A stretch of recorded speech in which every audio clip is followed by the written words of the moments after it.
En 1952, un archéologue allemand du nom d'Anton Morgat extraya un fragment d'argile d'une boîte conservée au British Museum. Il y était resté pendant 43 ans, répertorié comme document administratif. Classé parmi les textes économiques, personne n'avait pris la peine de le traduire correctement, car les symboles semblaient banals, probablement des registres de comptage du blé, des programmes d'irrigation, le genre de choses qui ne font pas la une. Ce jour-là, Morgat ne cherchait rien de révolutionnaire. Il croisait simplement les références des mythes du déluge pour une étude comparative qu'il rédigeait sur les récits mésopotamiens relatifs au déluge. Ce matin-là, il avait déjà examiné 10 à 7 tablettes, toutes exactement telles que les décrivait le catalogue. Des inventaires de temples, des mesures d'orge, des registres d'échange de bétail entre cités, États, la bureaucratie banale de l'ancienne Sumer.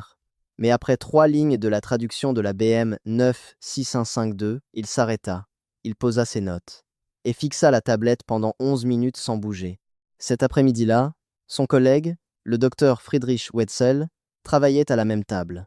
Wetzel décrivit plus tard le visage de Morgat comme vidé de toute couleur, comme s'il venait de lire son propre certificat de décès. Lorsque Wetzel lui demanda ce qui n'allait pas, Morgat ne répondit pas immédiatement. Il se contenta de faire glisser la tablette sur la table et dit en allemand « Sag mir, dass ich da falsch lese ».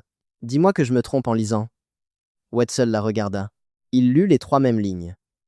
Et sa réponse, selon ce que rapporta Morgat dans son journal intime cette même nuit, fut un seul mot que l'on peut traduire approximativement par « impossible », car ce qu'il lisait n'était pas un document administratif.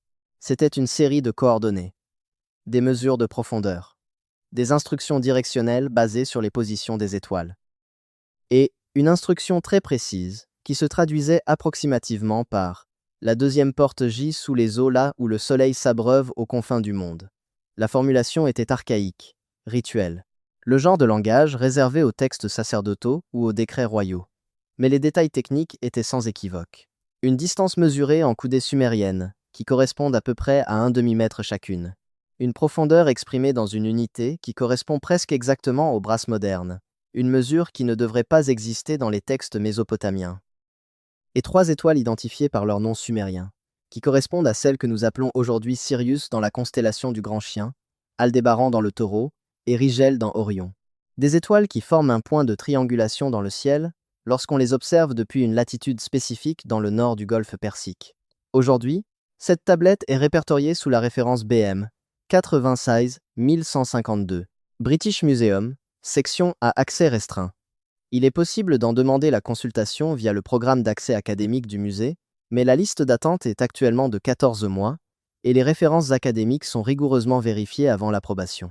La plupart des demandes sont rejetées sans explication, et ce qu'elle décrit n'est pas symbolique. Il ne s'agit pas de poésie mythologique, ni d'allégorie religieuse, destinée à dispenser des leçons de morale. C'est un lieu, une entrée qui ne correspond à aucun texte antique connu du canon sumérien, mais qui s'aligne presque parfaitement avec une structure sous-marine découverte seulement en 2004. 52 ans après la traduction de Morgat. Et voici la partie dont personne ne parle. La structure n'est pas naturelle. Elle présente des angles droits, des puits verticaux qui descendent à intervalles réguliers, des images de serpents sculptés qui correspondent à l'iconographie du complexe du temple d'Éridu datant de la même période. Et d'après les balayages sonars qui ont été discrètement retirés des archives publiques en 2009, elle descend sur au moins 400 mètres, sous les fonds marins. Tout droit vers le bas, dans le néant. Voici l'histoire du BM 96 1152, le texte sumérien qui décrit une deuxième entrée vers la terre intérieure. Et la raison pour laquelle il est resté enfoui dans le silence académique pendant plus de 70 ans. La tablette en elle-même est petite. Elle a à peu près les dimensions d'un smartphone moderne. 6 cm de largeur, 9 cm de hauteur, environ 1 cm d'épaisseur. Fabriquée en argile cuite, elle présente des traces d'une cuisson intentionnelle à haute température, ce qui est inhabituel pour les documents administratifs, mais courant pour les textes destinés à survivre à une conservation à long terme dans les archives des temples. Elle est recouverte d'une écriture cunéiforme datant d'environ 2400 av. J.C. à la fin de la période dynastique archaïque, sous le règne d'Eannatum de Lagash, l'un des souverains sumériens les plus puissants de cette époque. Elle a été découverte en 1909 parmi les ruines de l'ancienne Lagash, dans le sud de l'Irak, par une expédition britannique dirigée par Ernest de Sarzec, un diplomate français et archéologue amateur, qui menait des fouilles dans la région depuis 1877. À l'époque, des milliers de fragments furent récupérés sur le site. Les ruines de Lagash constituaient un véritable trésor de tablettes cunéiformes. La plupart comprenaient des contrats, des registres de temples, des listes de rois, des hymnes à diverses divinités, des exercices mathématiques et des observations astronomiques. Le répertoire habituel des fouilles sumériennes de cette période. L'expédition catalogua plus de 3000 pièces, rien que durant cette saison. La BM 96152 fut jetée dans une caisse avec 200 autres pièces, enveloppées dans de la toile de jute, calée avec de la paille, puis expédiée à Londres via Bassora, avant de poursuivre son voyage par voie terrestre jusqu'à la côte méditerranéenne. La cargaison entière arriva au British Museum en mars 1910. Puis elle resta en entrepôt, pendant 42 ans, inutilisée, non lue, méconnue. L'hypothèse était simple et raisonnable. Si une tablette provenait d'un bâtiment administratif du quartier des Temples, d'où provenait la majeure partie de la collection de Lagash, alors il s'agissait de documents administratifs, des reçus de blé, des registres fiscaux. Affectation de main-d'œuvre pour les projets de creusement de canaux. Personne n'avait de raison de penser autrement. Le British Museum disposait d'un personnel limité et de milliers de tablettes non traduites provenant de diverses expéditions à travers toute la Mésopotamie. La priorité était donnée aux inscriptions royales, aux textes littéraires comme l'épopée de Gilgamesh, à tout ce qui pouvait révéler une chronologie historique ou éclairer les pratiques culturelles. Les fragments divers provenant des bureaux des temples pouvaient attendre. Et la BM 96152 attendit. Jusqu'à ce que Morga, un après-midi de 1952, s'ennuie et décide de traduire au hasard une tablette de la collection de Lagash, simplement pour entretenir sa connaissance de la grammaire sumérienne pendant une semaine de recherche peu exigeante. Ce qu'il découvrit n'entrait dans aucune catégorie connue. Le langage était formel, rituel, du genre de celui réservé au savoir sacré ou interdit. Ni la syntaxe bureaucratique informelle que l'on voyait dans les documents économiques, ni le langage poétique fleuri des hymnes. Et il faisait référence à quelque chose appelé Abzukur, traduit littéralement par « la montagne de l'abîme » ou « la source profonde ». Dans la mythologie sumérienne, l'Abzu était l'océan souterrain d'eau douce où, selon la tradition, vivait et régnait Enki, l'un des 7 grands dieux Anunnaki. Il était décrit à la fois comme un lieu physique et comme un royaume de la création, la source cosmique de toute fertilité, de toute connaissance, de toute magie et des eaux vivifiantes qui alimentaient les fleuves. Mais cette tablette était différente. Elle ne décrivait pas l'Abzu comme une métaphore ou un concept théologique. Elle fournissait des mesures, des indications, des points de repère pouvant être suivis, un parcours pouvant être tracé. Et avant de poursuivre, je dois faire une brève pause. Car ce que je m'apprête à vous raconter devient nettement plus sombre. Et je me suis rendu compte il y a quelque temps qu'une partie de tout cela ne peut être pleinement expliquée dans une vidéo. Le décodage complet des 12 codes, les numéros des tablettes, les passages traduits, la date astronomique précisée au degré près, j'ai rassemblé tout cela dans un document écrit. Le lien figure ci-dessous, et le code QR s'affiche sur votre écran. Continuons maintenant. La première ligne du BM 96152 dit « Depuis la grande ville d'Eridu, voyagez pendant 7 jours jusqu'à la rive où les roseaux poussent haut et où l'eau salée rencontre l'eau douce. » Il s'agit du golfe Persique. Plus précisément, les zones marécageuses situées près de l'ancienne ligne de côte, là où l'eau douce des fleuves Tigre et Euphrate se mêle à l'eau salée du golfe. Mais voici le problème. En raison de l'élévation du niveau de la mer au cours des 4000 dernières années, cette ancienne ligne de côte est aujourd'hui entièrement submergée. En 2400 avant J.C., la ligne de côte se trouvait à environ 250 km plus à l'intérieur des terres qu'aujourd'hui. Cela signifie que le lieu décrit sur la tablette est désormais profondément submergé. Les anciens Sumériens connaissaient très bien ces zones humides. Ils y récoltaient des roseaux pour la construction. Ils pêchaient dans les eaux peu profondes. Ils connaissaient le point exact où l'eau douce rencontrait l'eau salée et considéraient ces zones de transition comme sacrées. La deuxième ligne précise une position par rapport à 3 étoiles. Lorsque l'épaule du chasseur, l'œil du taureau et le grand chien s'alignent à l'endroit où la Terre rencontre le ciel, c'est là que se trouve la porte. Les astronomes modernes ont vérifié la justesse de ces descriptions. L'épaule du chasseur est Bételgeuse, dans la constellation d'Orion, l'une des étoiles les plus brillantes du ciel nocturne. L'œil du taureau est Aldébaran, dans la constellation du taureau, une autre géante rouge très remarquable. Le grand chien désigne Sirius, l'étoile la plus brillante visible depuis la Terre, dans la constellation du grand chien. Lorsque l'on trace l'alignement de ces 3 étoiles telles qu'elles auraient été visibles depuis le golfe Persique en 2400 av, J.C., En tenant compte de 4000 ans de précession, et que l'on calcule le point à l'horizon où leurs positions se croisent, on obtient une position très précise, à environ 37 km au large des côtes de ce qui est aujourd'hui le Koweït, à une profondeur qui correspond au relevé topographique moderne des fonds marins réalisés dans les années 90. C'est la troisième ligne qui apporte la précision. Là où le fond marin s'enfonce, la porte est dissimulée sous 10 à 7 bras d'eau verte. Le serpent de pierre marque la descente. Celui qui cherche le sentier doit plonger lorsque la lune est cachée et que la marée est basse. 17 bras correspondent à environ 31 mètres.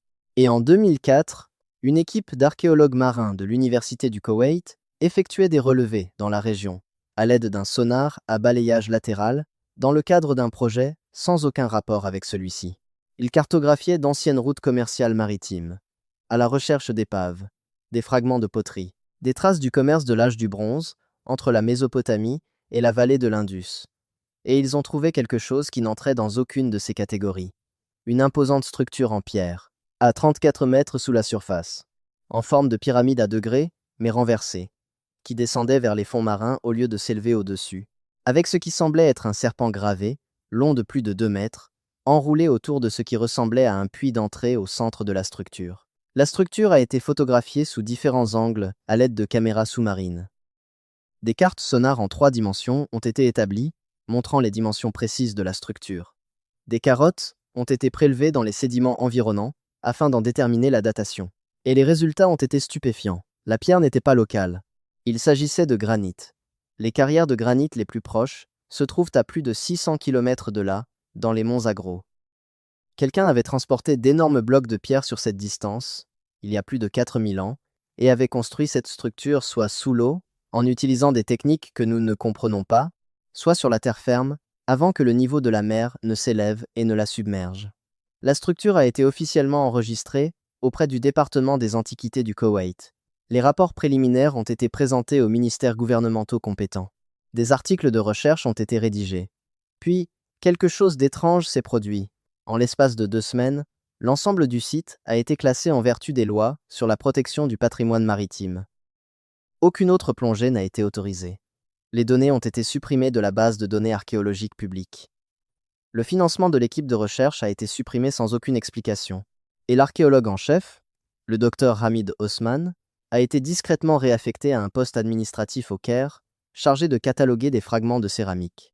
Lorsqu'un journaliste d'Al Jazeera a réussi à le retrouver et lui a posé des questions sur le site lors d'une interview en 2011, il a répondu « Certaines découvertes soulèvent plus de problèmes que de réponses. Celle-ci a soulevé des problèmes auxquels nous n'étions pas préparés à faire face. » Lorsqu'on lui a demandé de donner des détails sur la nature de ces problèmes, il a refusé d'en dire plus. L'interview a été réduite à 30 secondes et n'a plus jamais été diffusée. La tablette ne se contente pas de décrire le lieu. Elle explique à quoi sert l'entrée.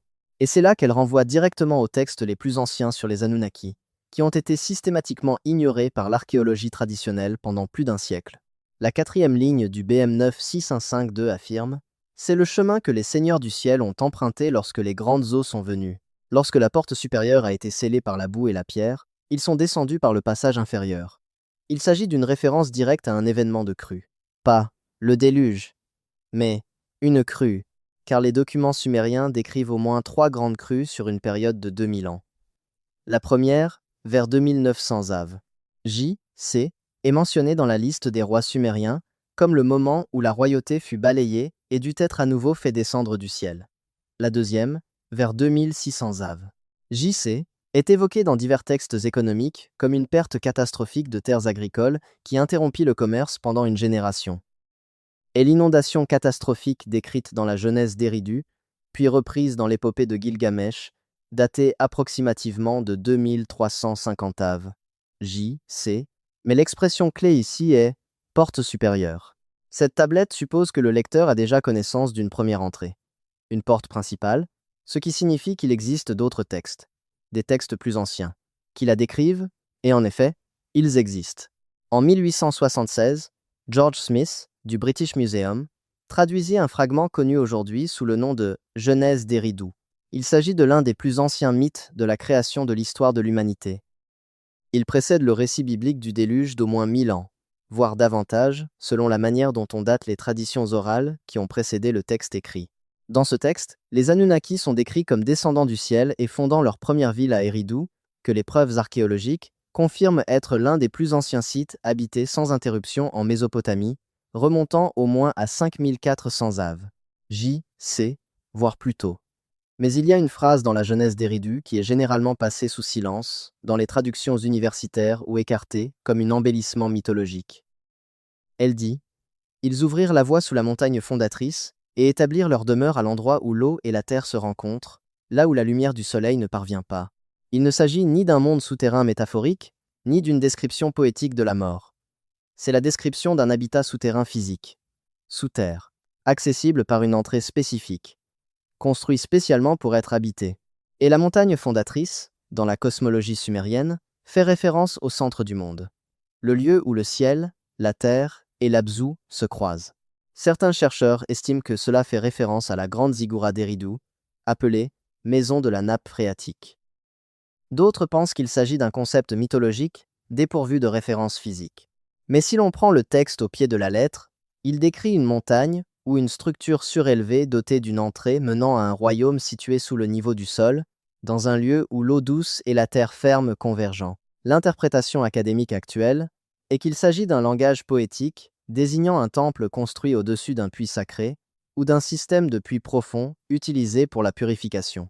Rituel. Les Sumériens étaient de brillants ingénieurs hydrauliciens. Ils ont construit de vastes systèmes de canaux, des réseaux d'irrigation sophistiqués et des puits puisants dans les nappes phréatiques souterraines avec une précision impressionnante. Ainsi, l'idée du point où l'eau et la terre se rencontrent est souvent expliquée comme une référence à l'accès aux eaux souterraines ou à la nappe phréatique. Mais voici le problème de cette interprétation.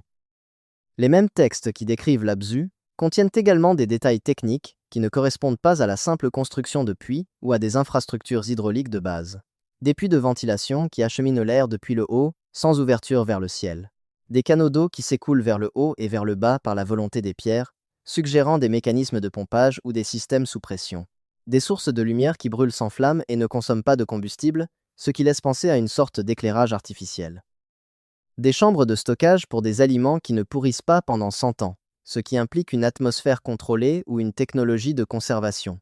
Ce ne sont pas des métaphores, ce sont des descriptions fonctionnelles, des spécifications techniques, rédigées dans le seul langage dont disposaient les scribes de l'âge du bronze qui tentaient de décrire des choses pour lesquelles ils n'avaient pas de concept. Et lorsqu'on les met en relation avec le BM 96152, l'entrée sous-marine commence à prendre tout son sens. Car s'il existe quelque part sur la Terre ferme une entrée principale, un lieu susceptible d'être obstrué par la boue et les pierres, lors d'une inondation catastrophique, lorsque les couches sédimentaires se déplacent et que la liquéfaction du sol ensevelit des structures entières sous des mètres de débris, alors, une entrée secondaire, passant par une structure submergée, constituerait une mesure de sécurité logique, une issue de secours, un moyen d'entrer et de sortir qui ne puisse être bloqué par des catastrophes à la surface. Et le choix de le construire sous l'eau n'est ni fortuit ni accidentel. L'eau offre une cachette naturelle contre toute observation depuis la surface. La pression en profondeur empêche toute exploration fortuite sans équipement spécialisé. Et dans le monde antique, avant l'invention de la technologie sous-marine moderne, tout ce qui se trouvait à plus de 30 mètres de profondeur était de fait inaccessible.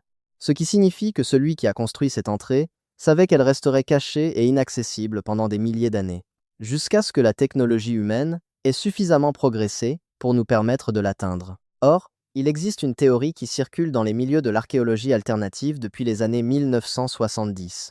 Elle a été proposée pour la première fois par un chercheur français du nom de Jacques Bergier, qui affirmait que certains sites antiques à travers le monde n'étaient pas des monuments isolés ou des structures religieuses fortuites, mais des points d'accès à un réseau mondial de tunnels et de chambres souterraines.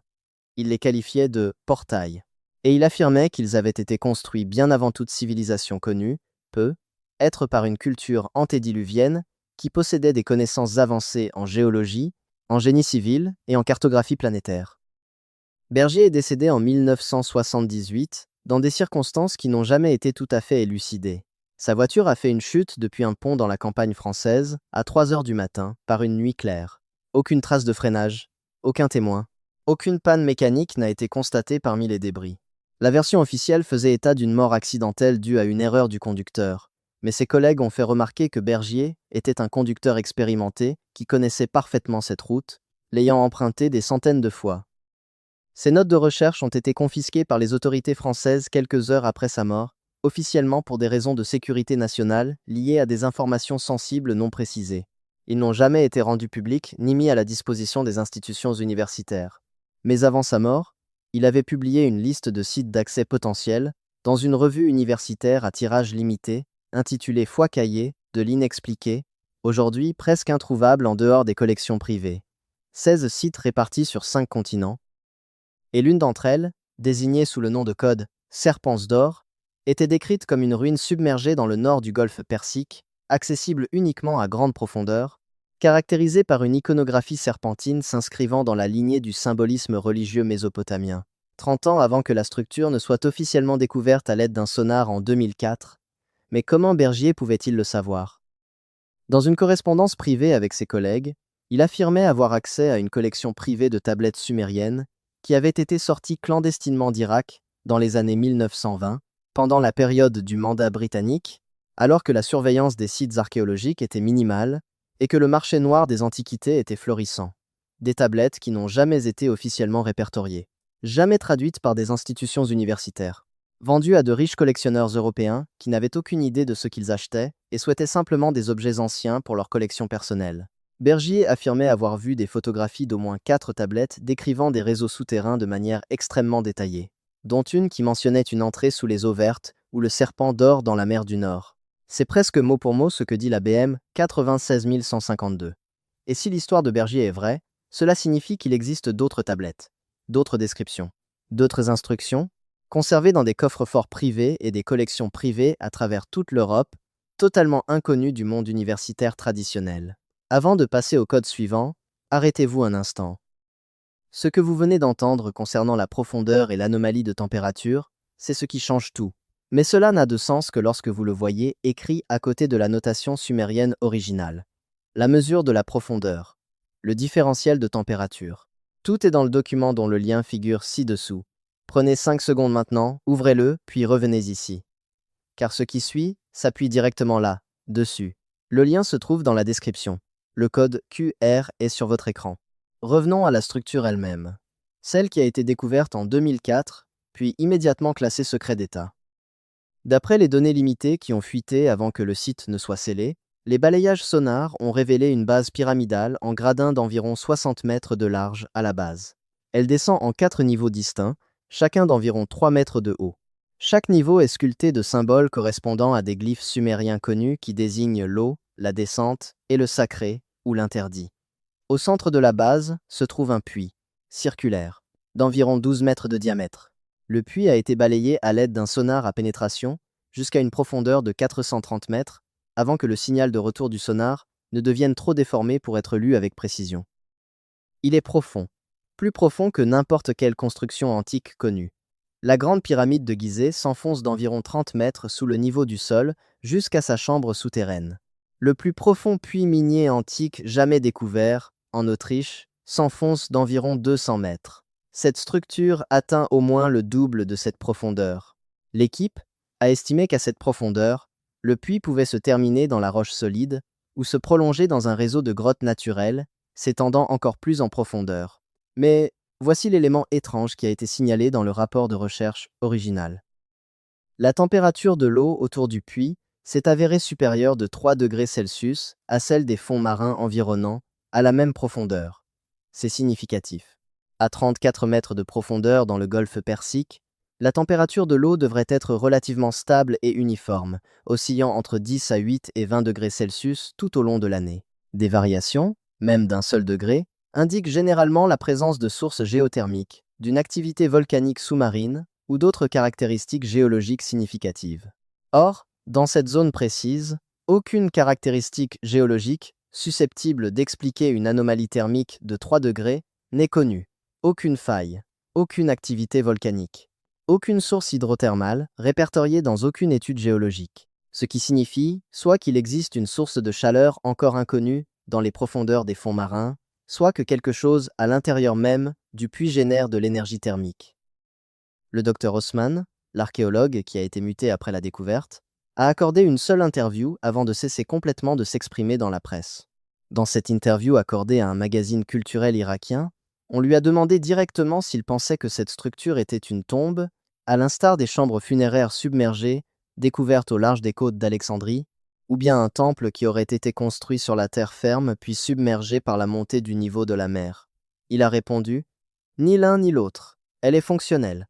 Elle a été conçue pour être utilisée. » Par des personnes qui comprenaient la pression hydrostatique, les techniques de construction sous-marine et l'ingénierie des grands fonds, que nous n'avons maîtrisées qu'au XXe siècle grâce à la technologie sous-marine moderne. Lorsqu'on lui a demandé avec insistance s'il pensait qu'elle avait été construite par les Sumériens eux-mêmes, il a marqué une très longue pause. Puis il a dit « Les Sumériens ont hérité de beaucoup de choses. Ils n'ont pas inventé tout ce que nous leur attribuons. Quelqu'un leur a enseigné cela. Quelqu'un leur a montré cela. Et cette structure, d'après les modèles d'érosion et les couches sédimentaires que nous avons analysées, est plus ancienne que Sumer. Plus ancienne que la plus ancienne des villes sumériennes. » Cette interview n'a été diffusée qu'une seule fois sur une chaîne culturelle régionale irakienne en 2006. Elle n'a jamais été rediffusée. L'enregistrement a été retiré des archives de la chaîne. Et depuis lors, Osman n'a plus jamais parlé publiquement de ce site. Mais Osman n'était pas le seul à avoir remarqué quelque chose d'étrange dans cette zone. En 2007, un groupe de chercheurs indépendants, issus de 3 universités différentes, à l'aide de données thermiques satellitaires accessibles au public, a identifié des anomalies thermiques dans cette même région. Des points chauds sur les fonds marins qui ne correspondaient à aucune activité volcanique connue, à aucun mouvement tectonique, ni à aucun processus géologique documenté. Ces anomalies formaient un motif, un réseau. Elles rayonnaient depuis la structure centrale en ligne droite, comme les rayons d'une roue. 11 signaux thermiques distincts, chacun d'environ 2 à 4 degrés plus chaud que les eaux environnantes, chacun situé à des intervalles mathématiquement réguliers par rapport au puits central. Ce motif suggérait une conception intentionnelle, une infrastructure, et non des processus géologiques naturels aléatoires. Les chercheurs ont publié leurs résultats dans une revue à comité de lecture intitulée FOI Journal of Maritime Archaeology. L'article est resté en ligne et accessible pendant 6 semaines. Il a ensuite été retiré sans explication. On a fait savoir aux chercheurs que leur méthodologie était viciée et que leurs conclusions n'étaient pas étayées par les données. Mais aucune erreur spécifique n'a été mentionnée. Aucun processus d'évaluation par les pairs n'a été mené pour identifier les prétendues lacunes, seulement un retrait générique. Et lorsqu'ils ont tenté d'envoyer une version révisée répondant à ce qu'ils estimaient être les points critiques, toutes les revues auxquelles ils se sont adressés l'ont rejeté sans même l'examiner. Un rédacteur, s'exprimant sous couvert d'anonymat sur un blog consacré au journalisme scientifique, a déclaré qu'il y avait des sujets que nous n'abordions pas. Non pas parce qu'ils sont scientifiquement invalides ou méthodologiquement peu fiables, mais parce qu'ils sont risqués. Parce qu'ils attirent l'attention de personnes qui ne souhaitent pas être mises sous les feux de la rampe. Parlons maintenant de ce qui, selon la tablette BM96152, se passe si l'on pénètre effectivement dans le puits. Car la tablette ne se contente pas de fournir des indications, elle comprend des avertissements et des instructions, des protocoles. La ligne 7 dit « Ceux qui y pénètrent sans la permission des seigneurs du ciel ne trouveront que ténèbres et silence. Le chemin est surveillé par ceux qui ne vieillissent pas. Il s'agit là d'une référence directe aux gardiens. Des entités non humaines mentionnées dans tous les textes sumériens comme serviteurs ou gardiens des Anunnaki. Dans certains textes, on les appelle les Igigi. Ils sont décrits comme des êtres qui accomplissent des tâches, veillent sur les lieux sacrés et font respecter la volonté des dieux. Mais voici le détail fondamental qui est souvent négligé. La tablette indique que ces gardiens ne vieillissent pas. Non pas qu'ils soient immortels, non pas qu'ils soient eux-mêmes des dieux. Simplement, ils ne vieillissent pas. Ce qui pourrait signifier qu'ils ont été créés à l'aide de techniques d'ingénierie biologique, des constructions artificielles, ou quelque chose de complètement différent pour lequel les anciens Sumériens n'avaient ni mots ni concept. La 8e ligne décrit un rituel spécifique destiné à garantir un passage en toute sécurité. Il prévoit d'invoquer le nom d'Enki 3 fois sur le seuil de l'entrée, de présenter une offrande de sel pur, provenant de la première mer, ce qui désigne probablement du sel non transformé, ni mélangé à d'autres minéraux, et d'emporter avec soi une pierre gravée du signe du serpent, symbole d'Enki. La pierre doit être tenue dans la main gauche et pressée contre le cœur, vraisemblablement comme une sorte de signe d'identification ou d'authentification. Si ces protocoles spécifiques ne sont pas respectés, prévient la tablette, le chemin déviera, l'air viendra à manquer, et le visiteur sera conduit sous terre pour nourrir les racines du monde. Il ne s'agit ni d'un langage poétique, ni d'une métaphore religieuse. C'est la description d'un piège mécanique ou d'un système de défense automatisé qui pourrait être déclenché par une entrée non autorisée. L'expression « le chemin déviera » suggère un mécanisme physique. Des passages tournants, de fausses pistes, des portes qui se scellent. L'air viendra à manquer indique une atmosphère contrôlée. Des chambres hermétiques pouvant être ventilées ou inondées. Et l'expression « nourrir les racines du monde » apparaît dans d'autres textes sumériens en référence à un réseau organique souterrain, quelque chose de vivant, quelque chose de vaste, quelque chose d'affamé. Il existe ici un parallèle avec d'autres récits anciens de royaumes souterrains présents dans des cultures qui n'avaient aucun contact avec la Mésopotamie. Les Grecs avaient des mythes détaillés sur l'au-delà auxquels on accédait par des grottes spécifiques, comme celle du cap Matapan dans le sud de la Grèce ou la grotte de l'oracle à Delphes. Les Tibétains parlaient d'Agartha, un royaume souterrain peuplé d'êtres avancés, accessible par des passages cachés dans l'Himalaya. Les Hopis d'Amérique du Nord décrivent le peuple des fourmis qui a accueilli leurs ancêtres dans des cités souterraines lors des 2 précédentes destructions du monde causées par le feu et la glace. Et dans presque tous les cas, au sein de cultures séparées par des milliers de milles et des siècles d'isolement, ces récits comportent les mêmes éléments. Des avertissements, des gardiens, des épreuves, des restrictions quant à ceux qui peuvent y entrer. Ce qui suggère que, si ces lieux sont réels, s'ils existent bel et bien, ils ont été conçus avec un accès contrôlé. Ils ne sont pas ouverts à tous. Ce ne sont pas des espaces publics. Ils sont réservés à ceux qui connaissaient les protocoles appropriés, qui possédaient les qualifications requises ou qui présentaient les marqueurs génétiques adéquats. Or, il y a un chercheur, le docteur Michael Heiser, qui a passé plus de 2 décennies à étudier la théologie sumérienne et la religion comparée du Proche-Orient ancien, avant son décès en 2023. Il a soutenu tout au long de sa carrière qu'une grande partie de ce que les chercheurs modernes interprètent comme de la mythologie ou du symbolisme religieux était en réalité la tentative de l'humanité antique de décrire des événements réels et des êtres réels en utilisant le cadre conceptuel extrêmement limité dont elle disposait.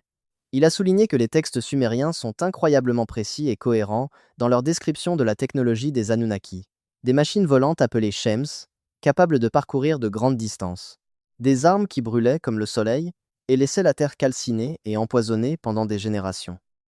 Des appareils capables de voir à travers la pierre et le métal pour découvrir ce qui était caché. Il ne s'agit pas de vagues figures de style ou d'embellissements littéraires. Ce sont des descriptions de choses qui se comportent exactement comme le ferait une technologie avancée. Et l'argument central de Heiser était d'une simplicité élégante. Si les Anunnaki avaient été des êtres réels, qu'il s'agisse de visiteurs extraterrestres ou de survivants d'une civilisation humaine avancée antédiluvienne, et s'ils avaient possédé une technologie de loin supérieure à celle que les humains de l'âge du bronze pouvaient comprendre, alors, les structures qu'ils auraient construites auraient reflété cette capacité technologique. Pas des temples primitifs en pierre aux sculptures grossières, mais des installations fonctionnelles, des espaces conçus par l'ingénierie. Qui comprenait peu être des structures souterraines destinées à un habitat à long terme, à l'extraction de ressources, à l'expérimentation génétique ou à tout autre objectif qu'ils pouvaient avoir.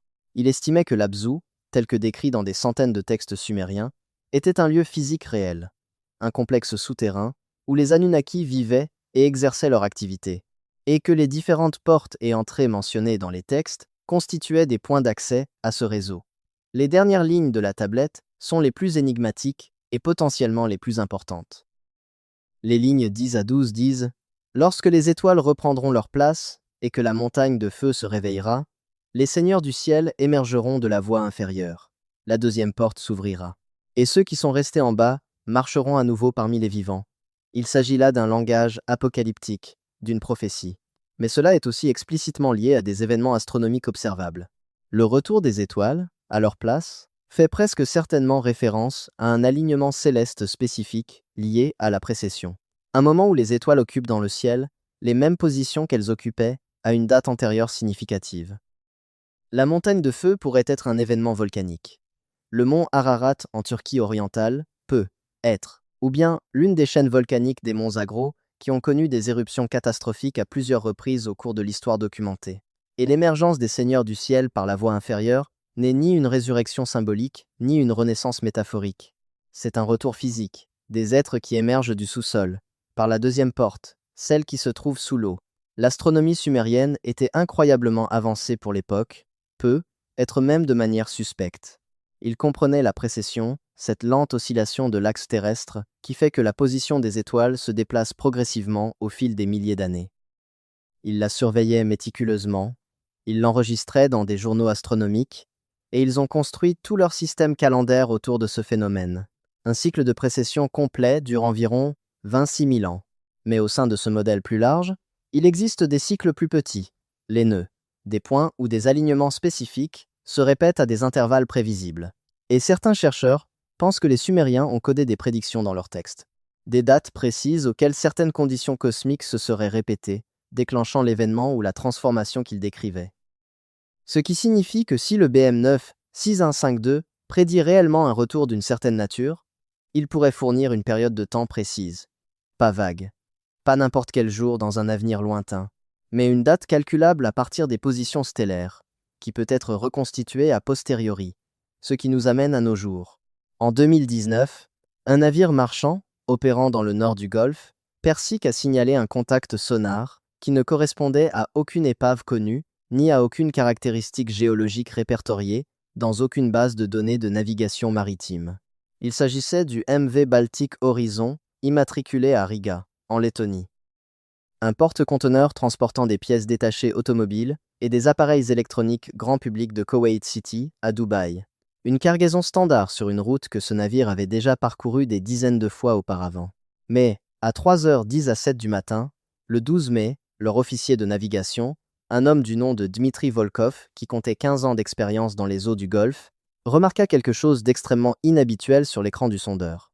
Une structure pyramidale, parfaitement symétrique, qui s'élevait à environ 12 mètres au-dessus du fond marin, à une profondeur de 34 mètres. Située à des coordonnées qui la plaçaient à environ 38 km au nord-est de l'île de Failaka. Le signal du sonar montrait des arêtes nettes et en gradin. Pas les contours irréguliers ni les motifs d'érosion aléatoire que l'on observe dans les formations géologiques naturelles ou les récifs coralliens.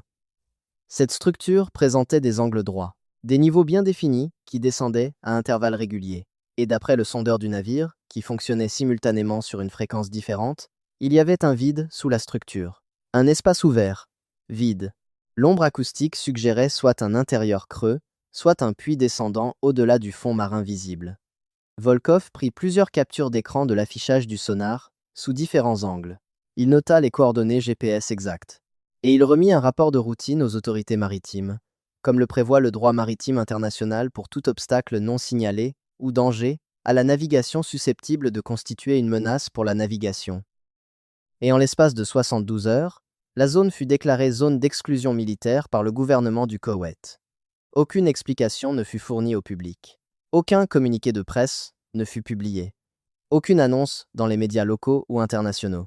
Seulement un discret avis aux navigateurs, publié le 14 mai 2019, qui reclassait un rayon de 5 km autour de ces coordonnées précises en zone soumise à une restriction permanente. La raison officiellement invoquée est celle d'exercices militaires en cours, d'une durée indéterminée. Cette zone d'exclusion est toujours en vigueur aujourd'hui. Vous pouvez le vérifier vous-même sur les cartes marines actuelles. Elle est indiquée sous le nom de Kuwait Restricted Area KW09. Et selon les registres de navigation, obtenus grâce aux services de surveillance du système d'identification automatique, AIS, qui suivent tous les mouvements des navires à l'échelle mondiale, depuis début 2020, au moins 6 navires de recherche militaire ont opéré précisément dans cette zone de 5 km. Volkov a accordé une interview à un blog spécialisé dans le secteur maritime fin 2020. On lui a demandé s'il pensait que la structure pouvait être une épave ancienne, peut être un cargo coulé et enfoui dans les sédiments dans une position inhabituelle. Il a répondu que non. Absolument pas. Trop symétrique. Trop géométriquement précise. Trop intacte. Les épaves présentent des dommages dus au choc, des effondrements structurels, des champs de débris dispersés par les courants au fil du temps.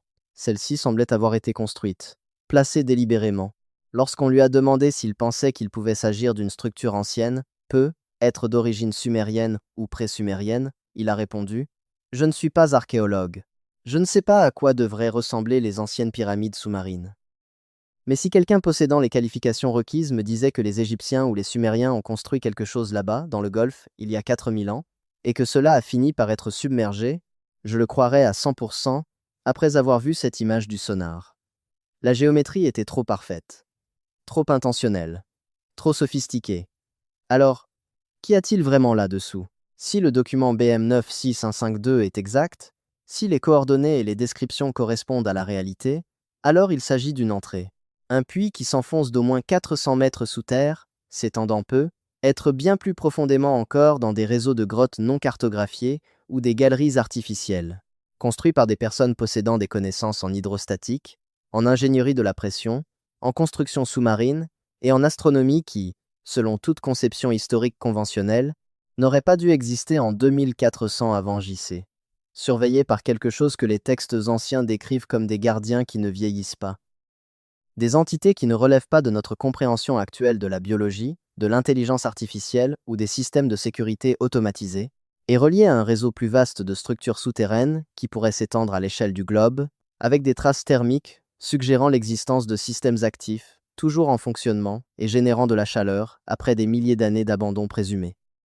Que l'on croit aux Anunnaki en tant qu'êtres extraterrestres au sens littéral, venus sur Terre pour extraire de l'or et créer génétiquement les êtres humains en tant qu'espèces esclaves, ou en tant que civilisation humaine avancée antérieure au déluge, balayée par un cataclysme et tombée dans l'oubli, ou encore en tant que quelque chose de complètement différent, qui ne s'inscrit pas facilement dans notre paradigme historique et scientifique actuel, les preuves matérielles ne peuvent être ignorées.